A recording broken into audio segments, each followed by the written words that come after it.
Welcome back. Redouble or double trouble? President Obama marking the 50th anniversary of the war on poverty by saying, and I quote here, "We must redouble our efforts to make sure our economy works for every working American. It means helping our businesses create new jobs with stronger wages and benefits, expanding access to education and health care," and going on to say, and bleeding the rest of the American people dry. Oh, you didn't say. See if you were paying attention. Anyway, Charles Payne, it gets pricey. You know what? That statement could have been a lot shorter. He should have just said we should redouble our efforts to make sure that the economy works. That was it.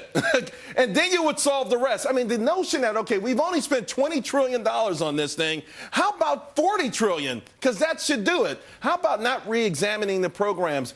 By the way, poverty for 18 and under is up significantly. For 18 to 64, from 1965, yeah. Okay.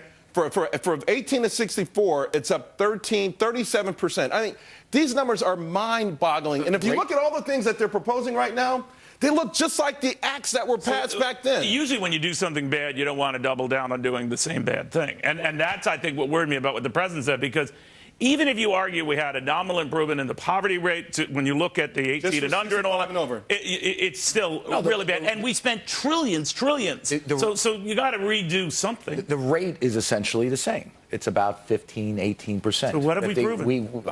I don't know. I mean, I will say this, that poverty 50 years ago was a lot more harsh than it is now. Now, how do I know this? I'm not saying this because I'm like some elitist. You know, my mother grew up in a housing project. My cousin grew up in a housing project. Thank God I didn't. I grew up working class. My dad worked 2 jobs.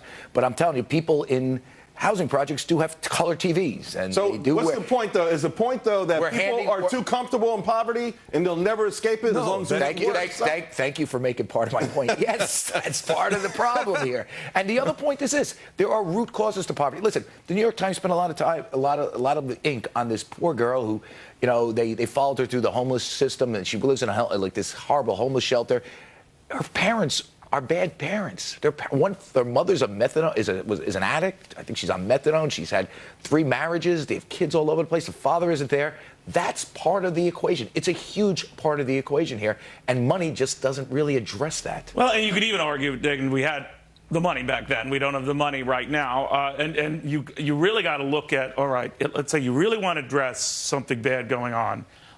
Throwing good money after bad isn't the answer, but when you question how much money's going right, you always come off as callous or mean-spirited. Right, you come off as, well, Satan, frankly. Right. And yes, you see the money being spent, and you see the abuses in the system as it stands now. Just look at disability. This is a new permanent entitlement in this country. Spending doubling on disability in the last decade. You've got almost 9 million disability claims just last year. This huge bust in New York City of abuses among policemen and firemen just in this past year. This thing's going to go bust in about 3 years from now. 2 years from now. And it's not getting fixed. Well, you're exactly right, Adam. All I know is the bigger these numbers get, just the 10% rule about fraud, waste, money just disappearing with any contractor.